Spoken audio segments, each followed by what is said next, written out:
بسم اللہ الرحمن الرحیم۔ السلام علیکم ورحمۃ اللہ وبرکاتہ۔ محترم ناظرین و سامعین، میں ہوں حافظ فیاض عمر اور آپ دیکھ رہے ہیں پیارے نبی کا دین یوٹیوب چینل۔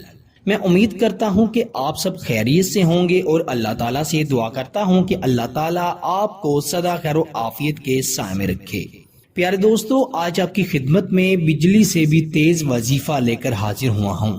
اس عمل کی برکت سے انشاءاللہ تعالی آپ کی زندگی کی بڑی سے بڑی حاجت پوری ہو جائے گی۔ آپ کی زندگی کا کوئی بھی مقصد ہو، اللہ کے فضل و کرم سے پورا ہو جائے گا۔ اور اس کے ساتھ اگر آپ کسی بڑی پریشانی میں مبتلا ہیں یا مصیبتوں میں پھنسے ہوئے ہیں تو انشاءاللہ آپ سخت سے سخت پریشانیوں اور مصیبتوں سے بھی نجات پا لیں گے۔ میرے پیارے دوستو، یاد رکھیں ہر انسان کی بے شمار حاجات ہوتی ہیں۔ کوئی چاہتا ہے کہ میرے پاس اچھا گھر ہو، اچھا بینک بیلنس ہو، کوئی بے اولاد ہے وہ اولاد پانا چاہتا ہے، کوئی جلد شادی کا خواہش مند ہے، کوئی پسند کی شادی کا خواہش مند ہے، کوئی بیرون ملک جانا چاہتا ہے تو کوئی اچھی نوکری پانا چاہتا ہے۔ اسی طرح ہر انسان کی، چاہے مرد ہو یا عورت ہو، جوان ہو یا بوڑھا ہو، شادی شدہ ہو یا غیر شادی شدہ ہو، ہر انسان کی بے انتہا حاجات ہیں۔ اور یقین کریں، اگر انسان کی ایک حاجت پوری ہو جائے تو اسے دوسری حاجت محسوس ہوتی ہے۔ وہ چاہتا ہے کہ یہ بھی حاجت کسی نہ کسی طریقے سے پوری ہو جائے۔ تو ہمارے ارد گرد بہت سے ایسے لوگ ہیں جو کہ اپنی خواہشات اور حاجات کو پورا کرنے کی کوشش میں دن رات محنت کرتے ہیں، پر وہ کسی نہ کسی وجہ سے اپنی حاجات کو پورا نہیں کر سکتے، جس کی وجہ سے وہ مایوس ہوتے ہیں اور اللہ کی رحمت سے دور ہو جاتے ہیں۔ میرے پیارے دوستو، آج آپ کی خدمت میں نماز عشاء کے بعد کا ایک قرآنی وظیفہ لے کر حاضر ہوا ہوں۔ یہ وظیفہ اتنا طاقتور ہے کہ چند دن کرنے سے انشاءاللہ آپ کی ہر بڑی سے بڑی حاجت پوری ہو جائے گی۔ آپ کی وہ حاجت جو سالوں سے پوری نہیں ہو رہی، انشاءاللہ تعالی چند دنوں میں پوری ہو جائے گی۔ میرے پیارے بھائیوں اور میری بہنوں، نماز عشاء کے بعد وظیفہ بتانے کا مقصد یہی ہے کہ آپ نماز بھی ادا کر لیں اور وظیفہ بھی کر لیں، کیونکہ یاد رکھیں جو شخص دن رات وظائف کرتا ہے، اعمال کرتا ہے اور نمازوں کی پابندی نہیں کرتا تو اس کے وظائف اور اعمال کسی کام کے نہیں ہیں، کیونکہ نماز کی کسی بھی حال میں معافی نہیں ہے۔ تو پیارے دوستو، 5 وقت کی نماز پابندی کے ساتھ پڑھا کریں، کیونکہ نماز ہی وہ ذریعہ ہے جو بندے کو اللہ سے ملاتی ہے۔ اللہ تعالیٰ سے ملاقات کے لیے نماز بہترین ذریعہ ہے۔ تو پیارے دوستو، بات کرتے ہیں وظیفے کے بارے میں۔ آپ نے کیا کرنا ہے کہ نماز عشاء ادا کرنے کے بعد مصلی پر بیٹھے بیٹھے سورہ بقرہ کی آخری 2 آیات مبارکہ کو 100 مرتبہ پڑھنا ہے۔ اول آخر درود ابراہیم ضرور پڑھیں اور درمیان میں 100 مرتبہ 100 ٹائم سورہ بقرہ کی آخری 2 آیات کو پڑھیں۔ آپ سماعت بھی فرما لیں۔ بسم اللہ الرحمن الرحیم۔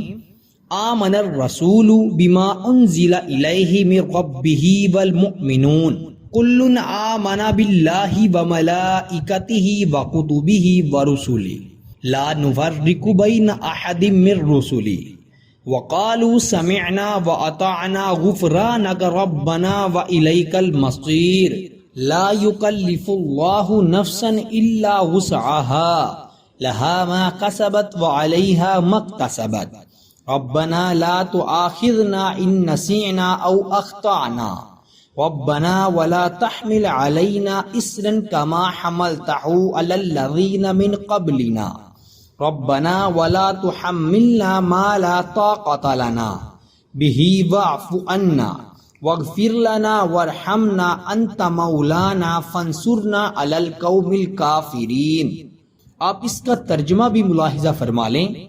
رسول ایمان لایا ان پر جو اس کے رب کی طرف سے نازل کیا گیا، اور سب مومن بھی سب کے سب ایمان لائے اللہ پر، اس کے فرشتوں پر، اس کی کتابوں پر اور اس کے رسولوں پر۔